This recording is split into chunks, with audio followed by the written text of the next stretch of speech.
જોજો પેલો ચિંતન પણ અહીંયા આવે છે. હા, કેવું ઉદાસ લાગે છે એના ઘરમાં પણ ઝઘડો થયો છે. ચાલ આપણે તેને પૂછીએ. હા, એ ચિંતન ક્યાં જાય છે? અહીંયા શું કામ છે યાર? તું પણ અમારી જેમ ઘરેથી નિસાઈને આવ્યો છે? હા, કેમ, તને શું થયું વળી? બીજું શું થાય, ઘરમાં રહેવું ગમતું જ નથી ને. જ્યારે હોય ત્યારે પપ્પા ગુસ્સે થઈ જાય છે અને મમ્મી તો આખો દિવસ એમ જ કહે છે કે તને ગરમ ચીપીઓ ચપાઈ દઈશ, તને ગરમ ચીપીઓ ચપાઈ દઈશ, એક બેલન પડી જશે, એવી ધમકીઓ જ આપ્યા કરે છે. જોયું સુજલ, હું કહેતો તો ને, બધા મમ્મી પપ્પાને ભગવાને આવા જ બનાવ્યા છે. ચિંતન, તારી જેમ મારા પપ્પા પણ આવા ગરમ મગજના છે. આપણે મહેનત કરીને મરી જઈશું, નિશાળમાં પરીક્ષા આપીશું અને જ્યારે રિઝલ્ટ આવે ત્યારે આપણે ખુશીના મારે પપ્પાને બતાવવા જઈશું. પપ્પા મારો 3જો નંબર આવ્યો. તો પપ્પા કહેશે, એ ડોબા, તારો પહેલો નંબર કેમ ના આવ્યો? ગાય ભેંસ જેમ ચારા ખાય છે, બરાબર ભણતો કેમ નથી? પછી શું કહું, પપ્પા સાથે થોડું ગમતું જ નથી.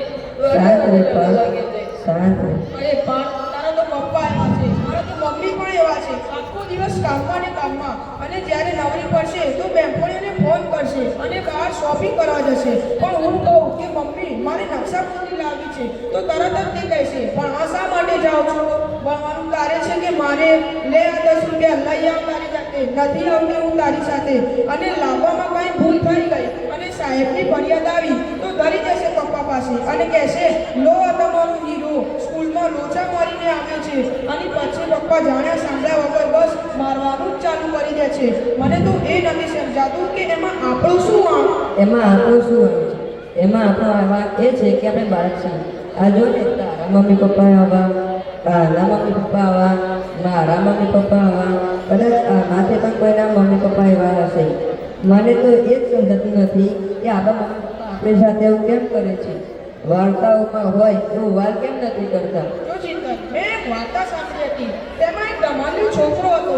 તેના મમ્મી પપ્પા તેને બહુ પ્રેમથી સમજાવતા. તેના માટે સરસ મજાની બોધકથાઓ લઈ આવે, તેને પાસે બેસાડીને વાંચે, પ્રેમ આપે, ઊંઘ આપે, જાતની વાતો શીખવાડે, જાતના રમતો રમાડે.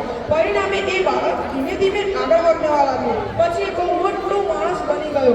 મને તો એ નથી સમજાતું કે આપણા નસીબમાં આવો મમ્મી પપ્પાનો પ્રેમ મળશે કે નહીં?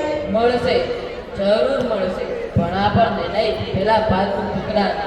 ઓ મારો પ્યારો ટોમી, કેવો સ્વીટ છે, કેવો ક્યુટ છે મારો પ્યારો ટોમી. મને જોઈને કેવી પૂંછડી પટપટાવે છે.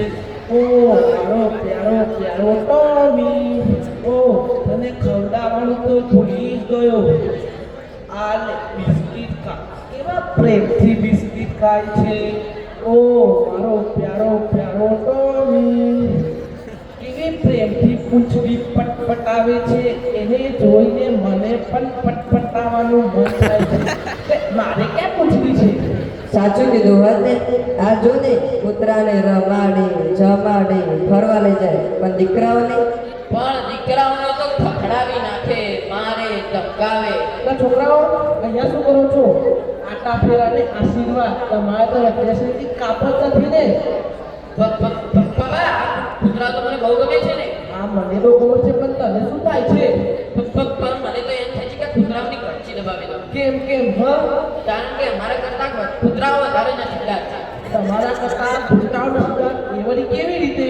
તો બીજું શું કહું, અમોને નથી મળતો એટલો પ્રેમ આ તમારા કૂતરાને મળે છે. જવાબ કેમ બોલતા નથી? મને તમારા કૂતરા ચલો માનો છો કદી? જવાબ આપો, કેમ બોલતા નથી? અમે તમારા બાળકો આ કૂતરાથી પણ ગયા છીએ. જવાબ આપો, કેમ બોલતા નથી? અમારે પણ મોટા થઈને આવા જ પપ્પા બનવાનું હોય તો મારે મોટું થવું જ નથી. પપ્પા, મારે મોટું થવું જ નથી. અરે બાર બેટા, તું આવું ચાલે છે, મને તો ખબર જ નથી.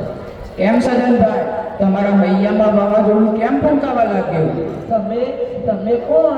હું તમારી આજને આવતીકાલ સાથે જોડતો સેતુ છું. જવાબ આપો સજનભાઈ, જવાબ આપો. તમારું બાળક રખડપટ્ટી અને રેવાડી કેમ ચડી ગયું છે? અને તમારા જ ઘરમાં રહેતા આ અબોલ પશુપાલક ઉપર ગુસ્સો કેમ નથી ચડતો? મને તો કંઈ સમજાતું જ નથી. બાળકની સંવેદનશીલતાને જો ધક્કો પહોંચે છે ને, તેવા ઘરોમાં આવા જ પરિણામ જોવા મળે છે. સદનભાઈ, તમે તમારા બાળકને સમય નહીં આપો તો બીજું કોણ આપશે? વિચાર કર્યો છે? બહુ વિચાર માંગી લે એવી વાત છે. હાસ તો વળીને વિચાર જ માંગી લે. પાર્થ કૂતરાને ઘરમાંથી હાંકી કાઢવાનું ક્યારે કહી શકે? બાળકનું તો મન તેના માતા પિતા તેનું સર્વસ્વ હોય છે.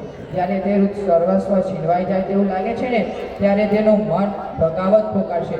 અને તમારા અને બાળક વચ્ચે જે નાની ગેપ છે ને, તે સમય જતાં જતાં મોટી થતી જશે.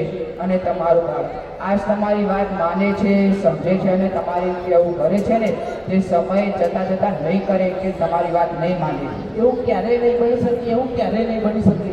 આ જ સત્ય છે સનતભાઈ, આ જ સત્ય છે. બાળક માતા પિતાને ધિક્કારતું થઈ જશે ને તો ખોટા રસ્તે ચડી જશે, ખોટા સંગ લાગી જશે અને ઘરમાંથી છૂટો પડીને દુનિયાની અંધારીમાં છવાઈને અને અજાણ્યામાં જ માતા પિતા આ પાપના ભાગીદાર બનશે. દસમત કહો તમારી વાત, દસમત કહો તમારી વાત. તો પછી પ્રતિજ્ઞા લો કે અમે અમારા બાળકને સમય આપીશું, પ્રોત્સાહન આપીશું અને ઉપેક્ષા નહીં કરીએ અને અસ્તિત્વ વડે પળે પળે વધાવીશું. તેના માટે હું વાતથી પ્રતિજ્ઞા લઉં છું. તો તમારું ભવિષ્ય ઉજ્જવળ બનશે, તો તમારું ભવિષ્ય ઉજ્જવળ બનશે. કારણ કે આજ સુધારે આવતીકાલ. ખૂબ જ સરસ